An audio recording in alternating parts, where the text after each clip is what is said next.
Hi everyone, welcome back to another episode of Gameplay Classic. Today I'm going to be guiding you through how to auto switch gun in Free Fire.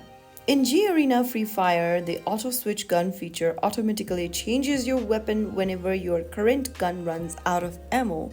So this can enhance gameplay by ensuring you're always ready to engage without manual switching.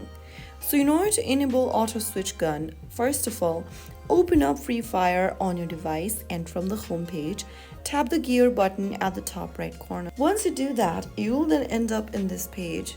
Under controls, go ahead and look for the auto switch gun option and tap on right next to it. Right after you do that, this setting will automatically switch to another weapon in your inventory when your current weapon runs out of ammo during the game.